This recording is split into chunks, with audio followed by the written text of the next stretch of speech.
Dans cette vidéo, je vais te montrer comment configurer Imagify sur WordPress. On va voir ensemble les réglages que j'utilise, quelle option activer ou non, comment convertir tes images et comment optimiser automatiquement ta médiathèque sans dégrader la qualité visuelle.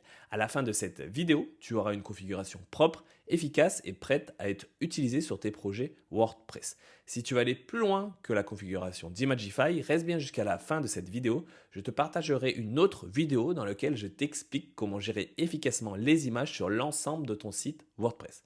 Maintenant, on ne perd pas plus de temps, on part sur mon écran pour justement mettre en place Imagify. Donc, on se retrouve sur mon environnement en local. C'est celui que j'utilise dans la plupart de mes vidéos tuto, que ce soit sur WordPress, Elementor ou le référencement naturel. Avant toute chose, si tu vois que l'apparence ne correspond pas trop à la même apparence que tu as sur ton site WordPress, c'est parce que je viens de mettre en place la version 7 de WordPress.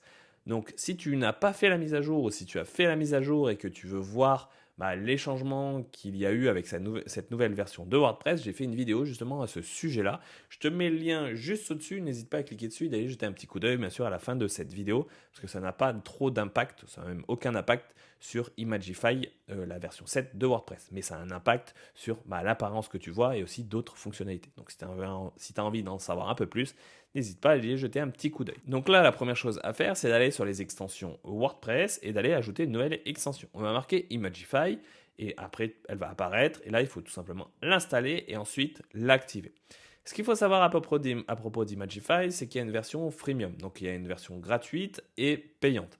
La version gratuite te permet d'optimiser certains nombres d'images par mois sans avoir la nécessité d'avoir une clé API ou de payer une licence. Par contre, au bout d'un certain temps, tu ne pourras pas les optimiser. Donc, à toi de voir en fonction du nombre d'images que tu as besoin de savoir si tu dois prendre la version pro ou pas de cette extension. Une fois que c'est installé, la première chose à faire, c'est tout simplement de se connecter à ton compte utilisateur. Donc, il faut forcément un compte utilisateur pour faire fonctionner Imagify.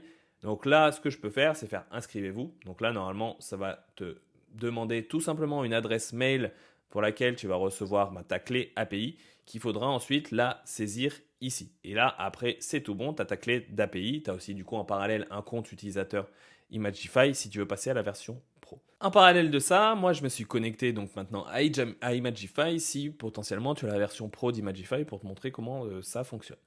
Donc au niveau d'Imagify, tu peux faire de l'optimisation directement à travers leur outil en ligne. Alors moi, ce que je te conseille, c'est d'utiliser uniquement la version sur WordPress, mais tu as aussi cette feature à travers leur outil. Pour récupérer ta clé, il suffit juste de te connecter et ensuite tu vas dans API intégration et là tu auras ta clé qui sera visible. Donc là tu ne la vois pas parce qu'elle est floutée, mais toi tu auras ta clé. Donc tu auras juste à copier ici ta clé et aller la coller là où tu veux. Donc là moi je vais faire récupérer ma clé, hop, je colle ma clé et je fais connecte-toi et ça va se connecter. Donc là je suis connecté avec mon compte, on va dire utilisateur chez Imagify. Et ensuite, je vais aller au réglage et là, on va faire les réglages d'Imagify pour le configurer proprement et efficacement pour que ça mette à jour et que ça optimise tes images. Mais avant de passer à ça, ce que je vais te montrer, c'est que si tu utilises la version gratuite d'Imagify, tu verras en haut la petite barre de crédit qui est disponible à chaque fois que tu souhaites faire une optimisation.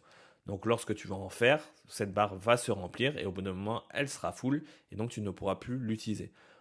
Pareil, en fonction de l'usage de ton site, si tu as beaucoup de photos ou pas beaucoup, tu fais un article par toutes les 2 semaines, c'est largement suffisant d'avoir la version gratuite d'Imagify. Donc voilà, ça c'était le petit aparté. Donc maintenant, on se retrouve au niveau des réglages d'Imagify.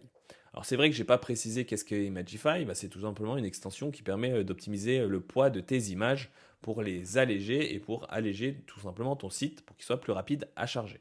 Mais comme je te l'ai dit en intro de la vidéo, j'ai fait une vidéo vraiment dédiée au sujet de l'optimisation des images d'une manière globale. Donc si tu veux en savoir un peu plus sur cet aspect-là, tu auras un lien à la fin de cette vidéo. Au niveau des réglages d'Imagify, tu peux aller dans Réglages et Imagify et là tu trouveras donc les réglages globaux d'Imagify. La première chose à faire, c'est de cocher cette première case, c'est-à-dire en fait d'optimiser automatiquement les images que tu vas envoyer sur ton site WordPress. Comme ça va éviter tout simplement à toi de se dire j'ai ajouté mon image, je l'optimise directement. En fait, ça se fait en mode automatique, ça va se faire gagner du temps. L'autre chose, c'est conserver une copie de l'image d'origine. Ça, à voir si tu as un besoin ou pas. Ça dépend des cas. Par exemple, si tu prends une image et que tu veux juste que ça l'optimise, ça la crop, donc ça la redimensionne à une taille normale, t'es pas obligé de cocher cette case. Ça dépend beaucoup de ce que tu veux faire derrière. Si tu coches cette case, effectivement, bah, si tu uploads une image par exemple à plusieurs mégas, bah, tu auras une image à plusieurs mégas sur ton hébergement et donc ça va prendre du stockage. L'option compression sans perte, ça généralement je ne la coche pas. Ça dépend surtout si tu es plutôt photographe ou tu as besoin de photos vraiment de très très très bonne qualité ou que tu vas uploader des photos de très très bonne qualité. Là, à ce moment-là, je te conseillerais de cocher cette case. Mais d'une manière générale, tu n'es pas obligé de la cocher. Ensuite, on arrive en dessous. Donc là, maintenant, c'est là vraiment le cœur de l'extension, c'est son fonctionnement pour l'optimisation. Donc, tu as deux versions, tu as soit le format AVIF et le format WebP. En fait, c'est deux formats pour les formats des images, comme par exemple PNG, JPEG, mais ces deux formats sont des formats adaptés pour le web, sur un site internet.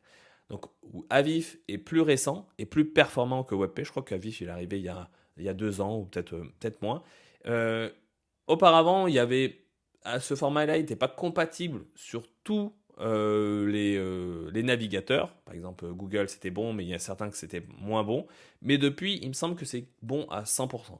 Donc, si tu veux une optimisation encore plus performante, je te conseille de cocher AVIF ici.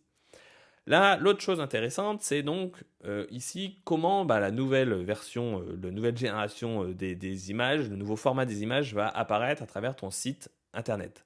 Parce que tout simplement, lorsque tu vas sélectionner ton image, en fait, tu vas aller sélectionner ton image PNG ou JPEG, etc. Et en fait, ici, c'est là que tu vas faire ton fonctionnement de mise en place pour que justement, au lieu que ça soit la PNG, que ça soit par exemple la VIF ou le WebP. Donc là, tu dois cocher cette case. Et ensuite, moi, ce que je te conseille, c'est d'utiliser des règles d'écriture.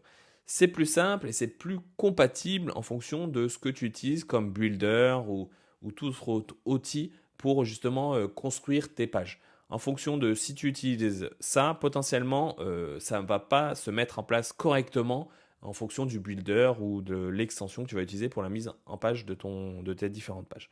Donc d'une manière de base, ici, il faut utiliser les règles d'écriture. Si tu veux en savoir un peu plus par rapport à ça, en fait, tout simplement, sur ton site internet, tu as un fichier htaccess qui permet de faire différents réglages côté de ton hébergement avant que ton site soit chargé.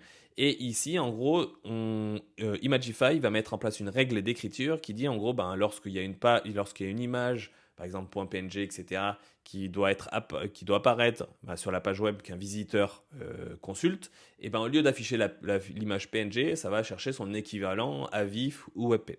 Donc c'est ça l'utilisation de règles d'écriture. Une fois que ça c'est bon, ici tu as la possibilité de redimensionner les images trop grandes. Ça c'est le format que tu veux mettre en place, c'est-à-dire en fonction de quelle dimension maximale la largeur d'une photo a. Bon, là, c'est 2560, mais généralement, tu peux aller un peu plus bas, tu peux aller à 1920, mais après, ça dépend aussi du thème que tu utilises et des configurations que tu veux. Moi, je te conseille, tu peux essayer 1920, si ça passe, laisse 1920, mais va pas à des images de genre de 3000 de largeur, etc. Il n'y a vraiment pas besoin d'avoir aussi grande taille d'image, généralement. Donc ça, c'est par rapport à la redimension d'image. Et ensuite, ici, tu peux laisser tout cocher. C'est juste que ça optimise les différentes tailles également. Parce qu'en fonction de si tu veux optimiser le thumbnail, le médium, large, les différents formats de tes images. Ici, tu peux générer la version d'image de nouvelle génération manquante. En gros, c'est lorsque tu as installé l'extension et que justement tu as du vécu déjà sur ton site internet, tu peux directement générer les nouvelles versions dans le nouveau format ici de tes images. Par contre, attention, si tu as énormément de photos, là tu risques de prendre toute ta disponibilité au niveau de ton quota pour générer de nouvelles images.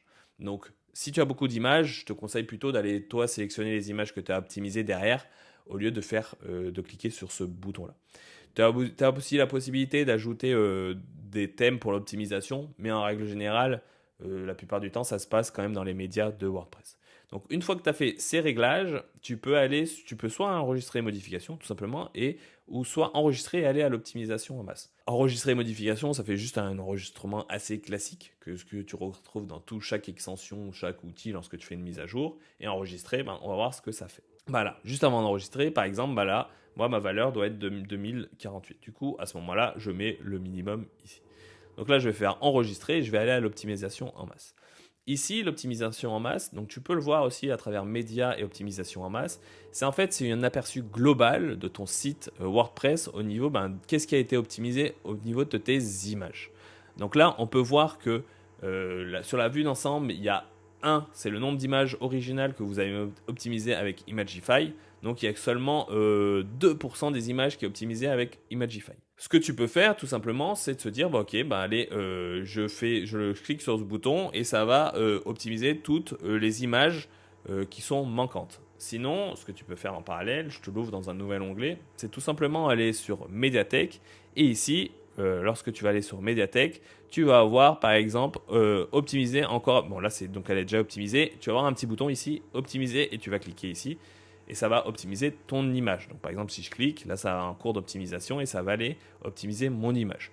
Petit aparté encore, là effectivement c'est pas la même apparence que tu as l'habitude de voir à travers WordPress. C'est normal parce que j'ai ajouté une extension qui permet de modifier l'apparence de la gestion de la médiathèque à travers WordPress. Donc ça, si ça t'intéresse aussi, je te mettrai le lien juste au-dessus. N'hésite pas à cliquer dessus et d'aller jeter un petit coup d'œil. Mais d'une manière globale, si toi tu utilises WordPress de base sans cette extension, tu auras aussi ce petit bouton bleu à droite. Et du coup, là, j'ai lancé l'optimisation et comme tu peux le voir, tu peux voir donc le nouveau poids qui a été généré et le gain que cela a généré. Donc là, on a gagné 95,7%. Donc auparavant, elle était à 822, elle est passée à 34 kilo-octets. Donc tu vois le gain de poids que tu as fait en utilisant cette extension. Si je retourne donc sur l'optimisation en masse, si je rafraîchis, là ici, donc c'est le 2%, c'est passé à 4 parce que du coup, j'ai optimisé une nouvelle image. Là, ce que tu peux faire, c'est que tu peux donc lancer ici l'optimisation globale.